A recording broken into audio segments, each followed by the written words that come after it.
Let's kick things off with inflation. As you know, all across the world, prices have been skyrocketing. And it's all thanks to the pandemic, supply chain issues, and a Russian man who clearly wasn't hugged enough as a child. And because of that, everything costs more. Groceries, gas, blackmail. It's terrible, everything. And every government around the world is trying to figure out how to bring inflation down, which is why now the Federal Reserve is stepping in with a major move that America hasn't seen in decades. On Wednesday, the Federal Reserve raised the interest rate by 0.5 percentage point, the biggest hike in 22 years. The increase makes borrowing money more expensive, from new mortgages to auto loans to credit card rates. It's designed to cool down consumer demand and curb inflation, now at a 40-year high. And Fed Chairman Jerome Powell saying the aggressive move, they're saying it can be done without risking a recession. So there's a path to that. Now, I would say I think we have a good chance to have a soft or softish landing or outcome, if you will. Okay, I felt confident in him until he said a soft-ish landing. Soft, I like soft-ish. Anytime you have to add ish to something, I don't feel reassured anymore. Yeah, this roller coaster is safe-ish. These clams are fresh-ish. Yeah, baby, we're monogamish. You know how this is going to end. But basically, here's how it all works, right?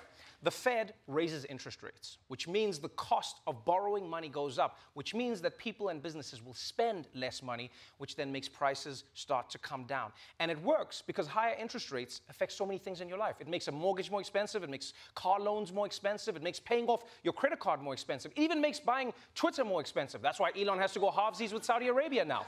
The trick, as Jerome Powell was alluding to, is that you have to bring spending down, but not too much, too fast. Yeah, you got to do it just right, or the economy could crash and you end up in a recession. So it's a delicate balance. You know, think of it. You know what? Think of the economy like a house party. All right?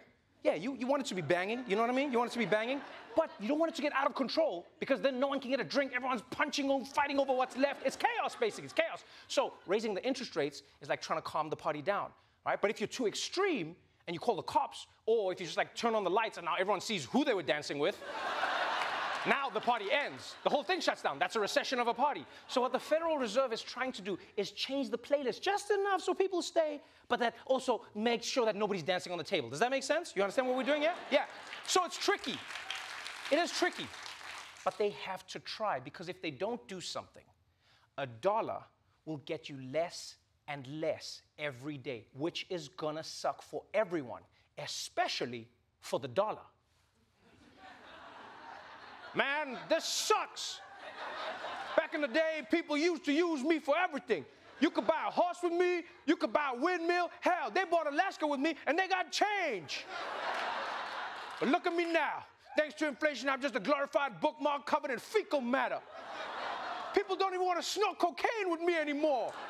Now they only talk about Benjamin. That loser wasn't even president. The only things I have left in my life now are dollar stores and strip clubs. And I swear to God, if strippers start taking Bitcoin, I'm going to kill myself. Dollar is very angry. All right, let's move on. Let's move on to a politician who will presumably never be on money, Madison Cawthorn. North Carolina congressman and villain on every CW show.